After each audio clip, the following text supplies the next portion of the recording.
All right, let's go ahead and get started. Good morning, beautiful people. Mr. Rick here, coming to you live from the conference table in the main floor of Next High School over here at the Greenville campus. Thanks for joining us today. I know everybody's busy.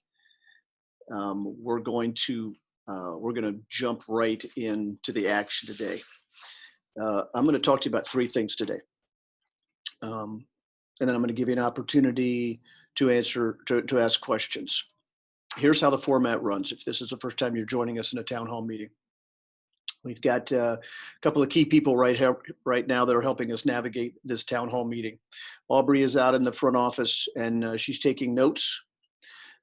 Jordan is over here next to me. She's managing the chat room over on the right side. So if you have questions, you can click on the center button on the bottom of your screen and you can ask questions live in the chat room. Jordan will do her best to keep up with those questions.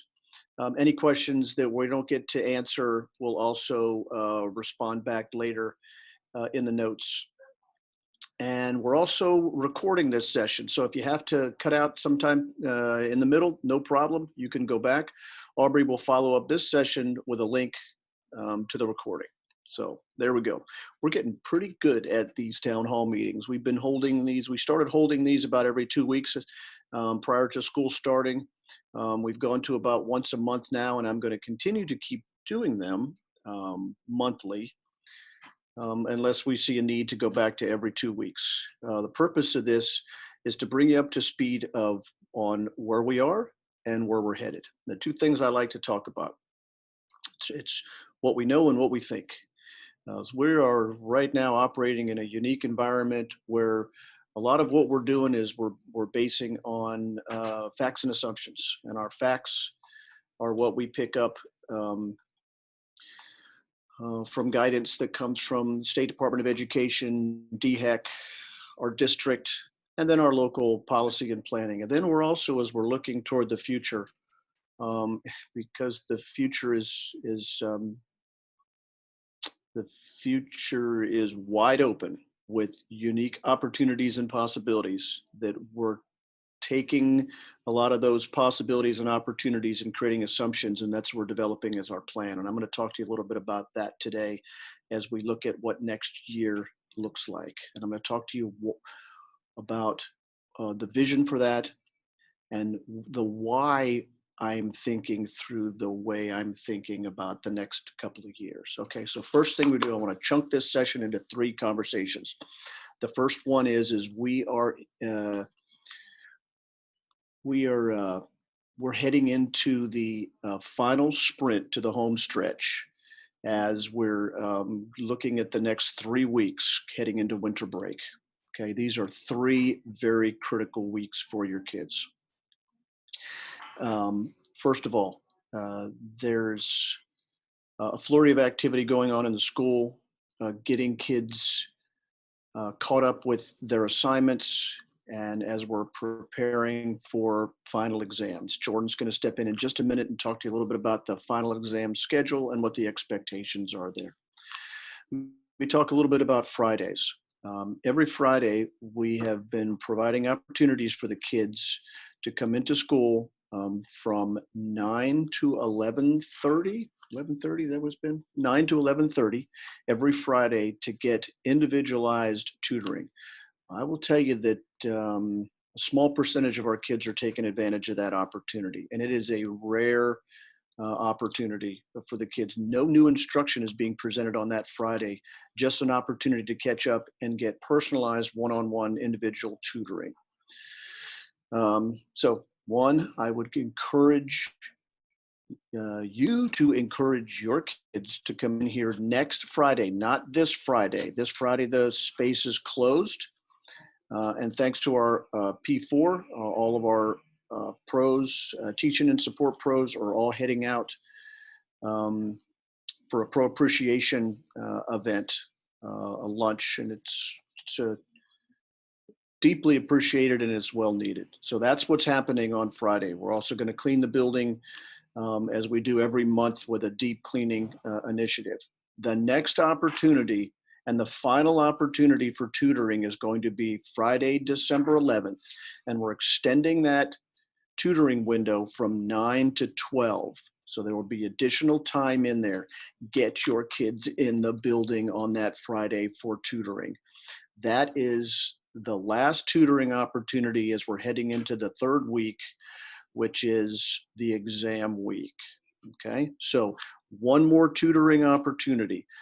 Teaching pros and all support pros will be in the building on December 11th, and I anticipate having a large crowd of kids in here, being able to get that individualized personal tutoring as we're heading into the exam period. Okay, so we got Jordan right here. She's going to talk to you a little bit about the exams and what the expectations are there.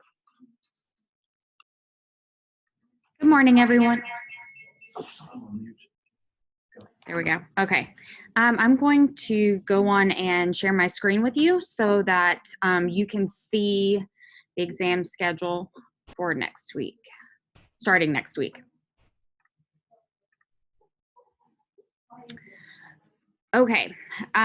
So this will also be sent out, but we are dividing up our exams so that the most that your peer will have in one day is 2 exams. So that should help with the studying load and the workload. So exams start next Wednesday, December 9th. So we'll stick with our cohort days just like we have been all semester. So on December 9th, your peers will take their 2nd and 4th exams. So those are the only 2 classes they will go to and the only 2 exams they will take next week. So either for gold on Wednesday or blue on Friday. As you can see here, they will be in second period for the first half of the day from 8:20 to 11:05. They'll have their normal lunch and advisory break. And then they will be in their 4th period exam from 12:30 to 3:05.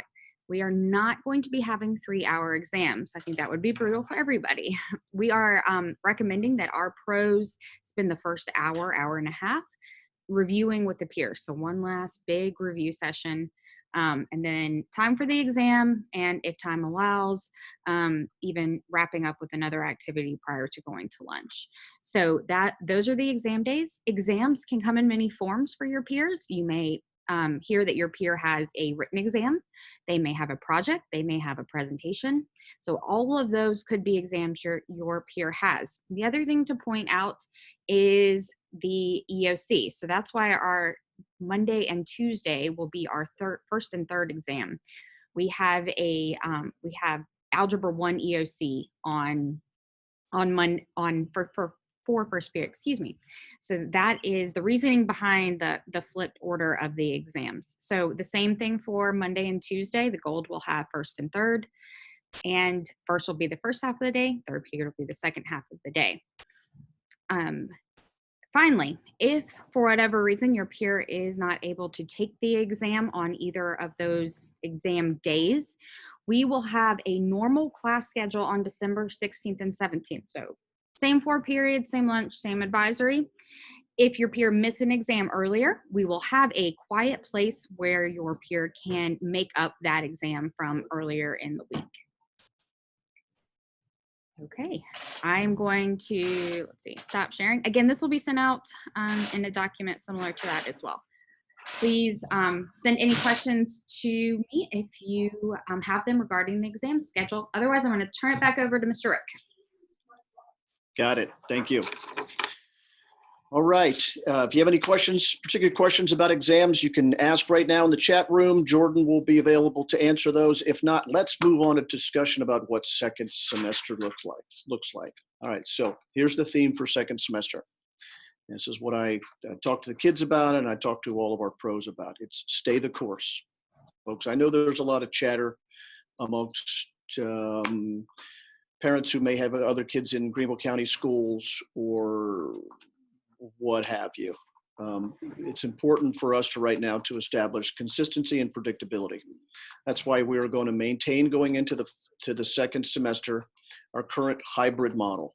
The hybrid meaning the 2 cohorts and also the opportunity for kids to remain in the virtual program. I'm going to talk about what I see as the future of the virtual program in our third segment. But right now, folks, stay the course, okay? Couple things. If you have an interest, a particular need to have your child switched from the virtual to the hybrid model, I would ask that you contact Ms. Suzanne Wiedemann, and she will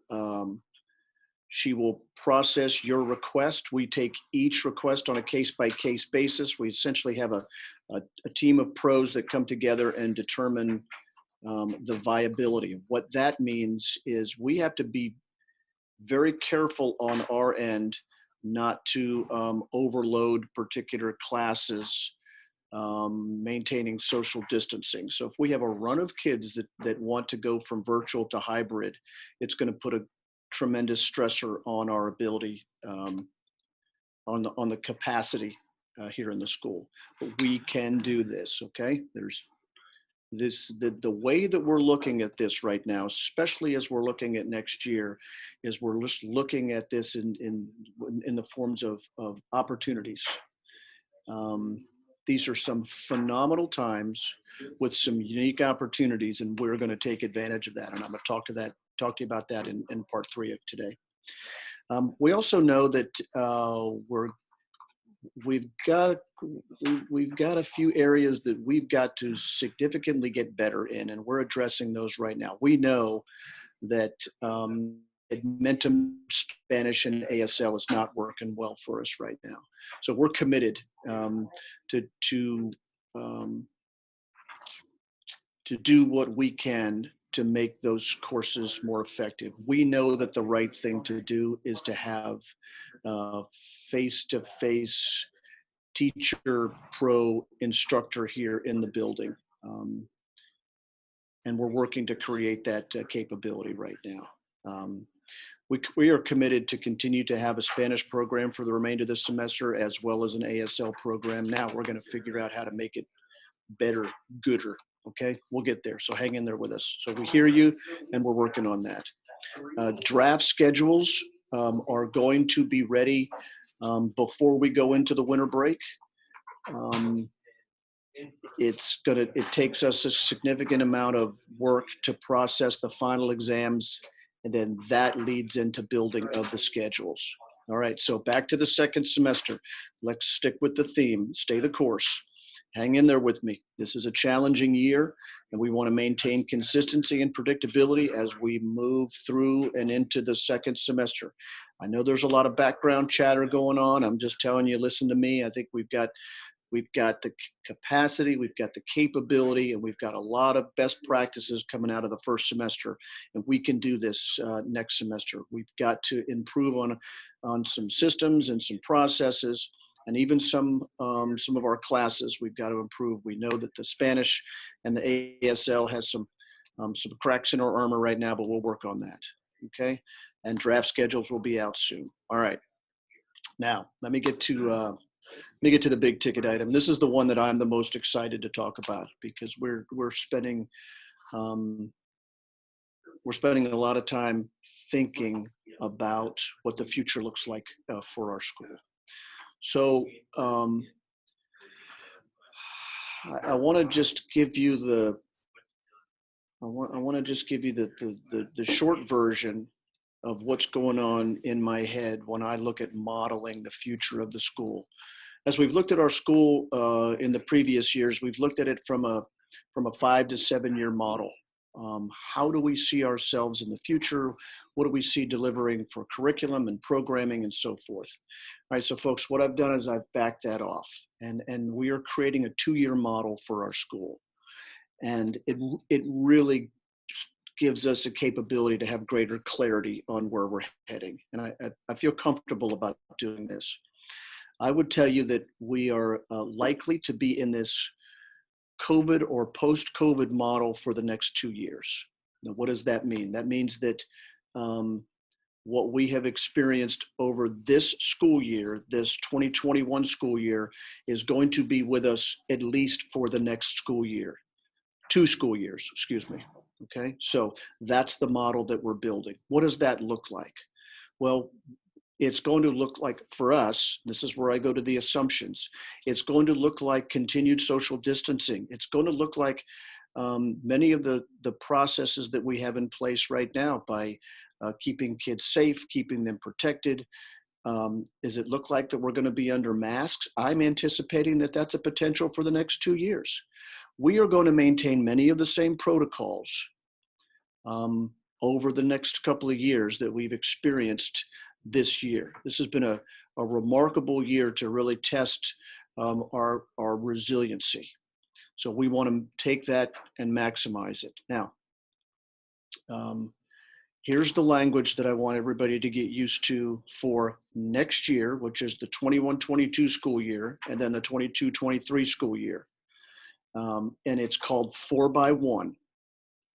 Here's what you can anticipate. You can anticipate, number one, a robust curriculum. Number two, a robust programming model, which I'm going to talk about in a minute. And then three, an attendance model that we're calling 4x1. We're going to have kids in the building 4 days a week. I do not anticipate having 2 cohorts. The one is going to be the Friday, much like we have this Friday and every Friday this year. And we've learned that there's some great capabilities in that Friday. We want to be able to bring that back next year so that a Friday looks like a no new material day. It looks like a catch-up day, a revisiting material that you had in the previous week or the previous weeks. There will be teaching pros and support staff on campus. We will continue to have our tutoring model. However, our tutoring model is going to look a little bit different for next year.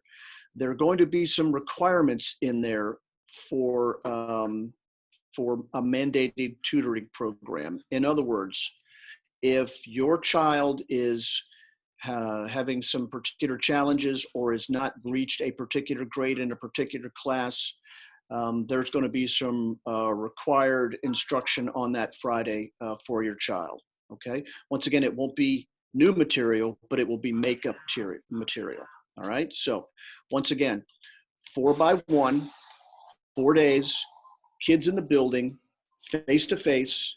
One is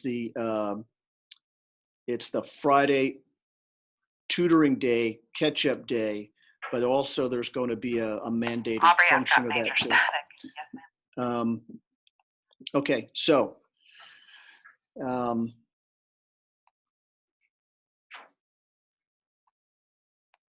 right, let me talk about what virtual programming looks like for next year. If you choose to have your child opt into virtual programming, that is going to be an option as well. It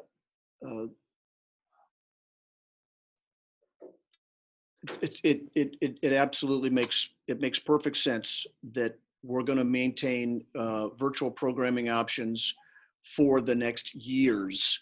Okay, so when I develop it in the 2-year model, I see it being a 4x1 to include virtual programming as well. This also gives us the capability to extend our programs to people that may not just be in the greater Greenville area.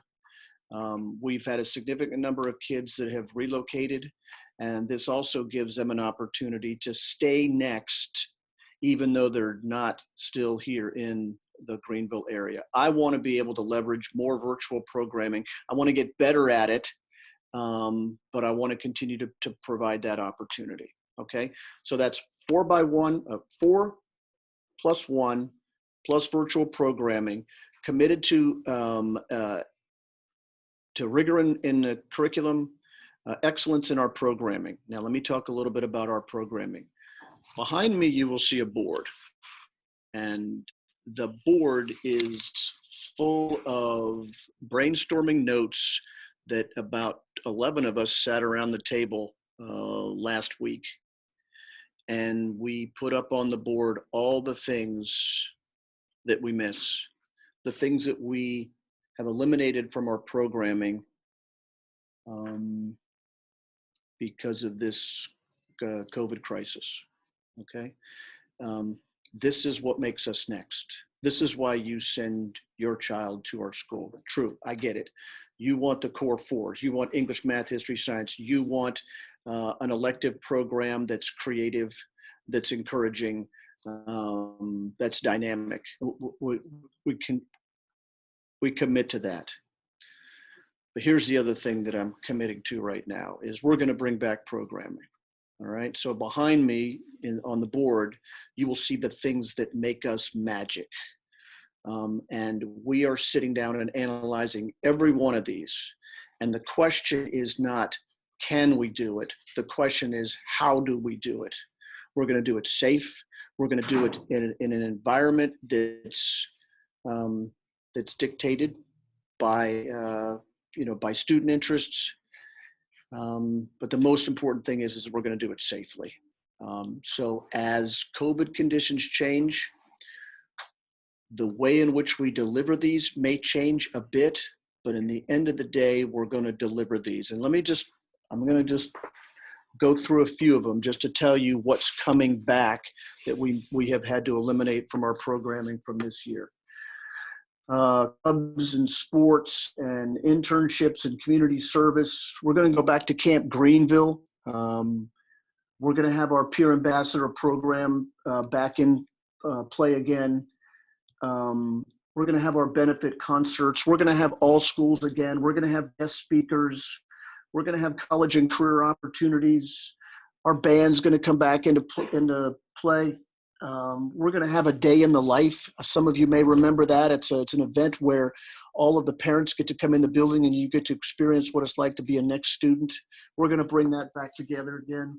We're going to go back to coffee with Mr. Rick once a month. Parents are going to come in. We're going to sit around the conference room table. We're going to drink coffee and we're just going to talk.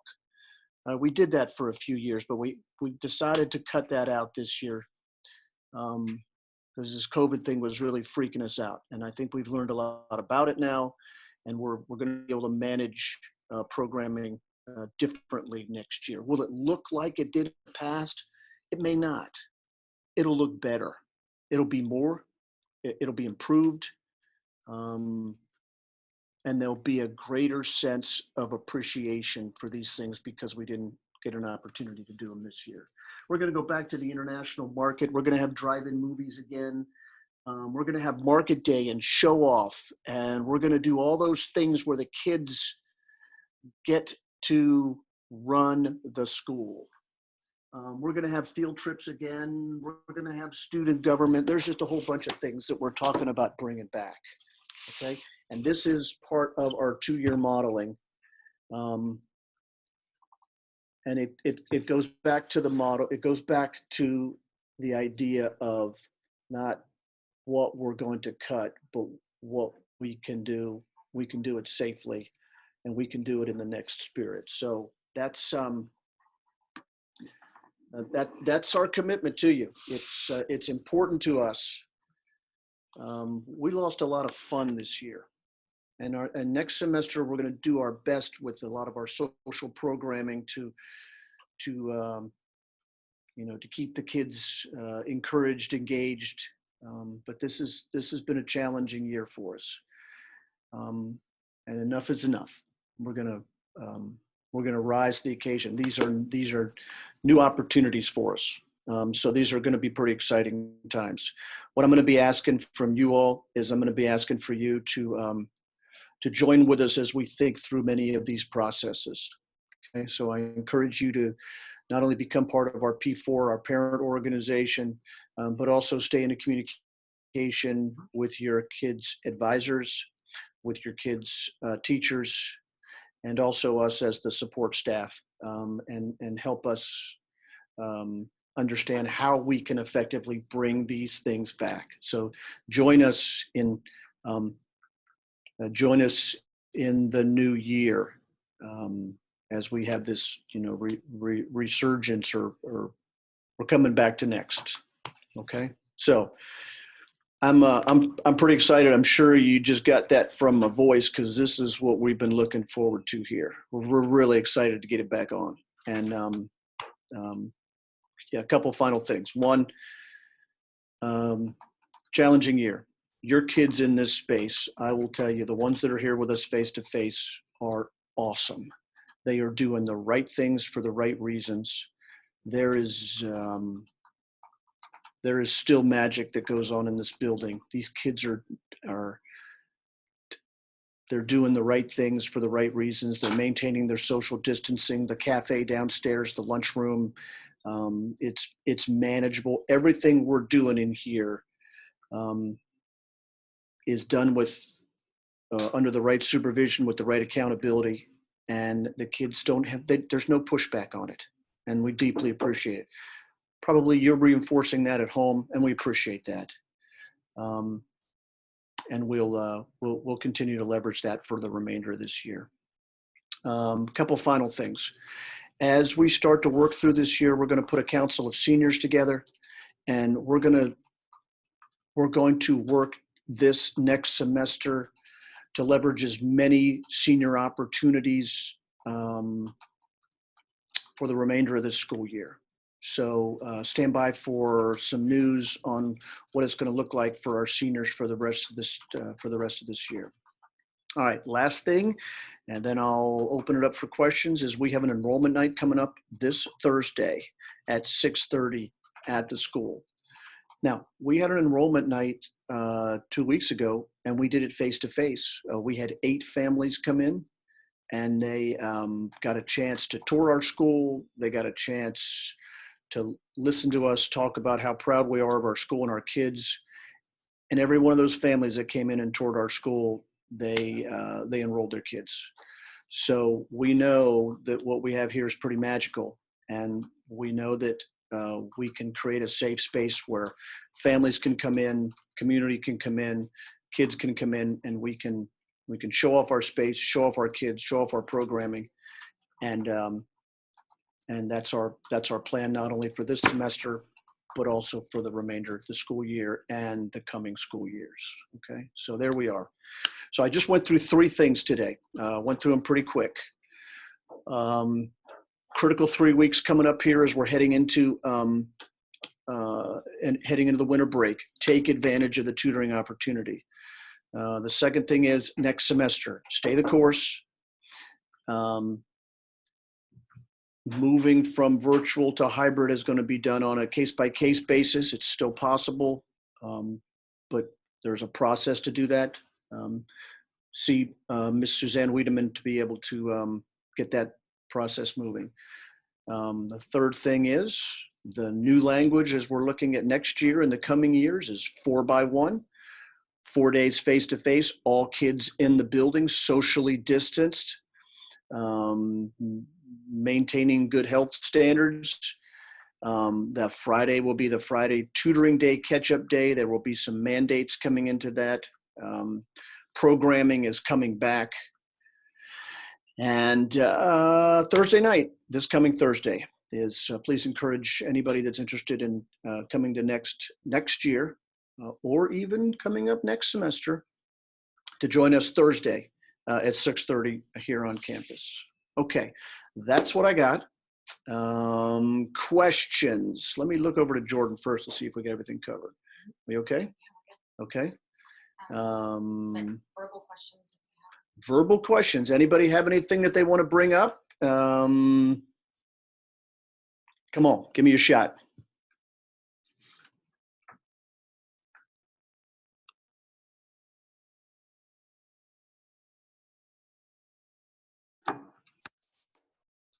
Awesome, thank you. We've had over 50 people in the Zoom meeting today. That's a good number. We'll also have a significant number of people that will pick this up on the recording. We're going to send out notes from this session. If you think of something and you need to talk to somebody face-to-face, you can always call Aubrey at the front office. She knows all this stuff anyway, so she can fill you in. Please stay in contact with your kids' teachers over the next couple of weeks. And again, take advantage of the tutoring opportunities.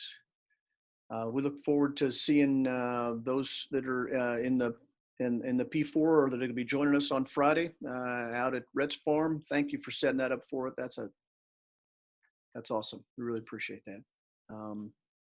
Thanks for letting us have your kids. Thanks for staying with us. Thanks for staying the course. We got a good thing going on. I'm super proud of all of our teachers, all of our support staff in here. These are remarkable opportunities, and now we've got some amazing opportunities on the horizon, so we're going to take advantage of them. Super, folks. Thanks for your time today. Appreciate y'all. Have a great day. See ya.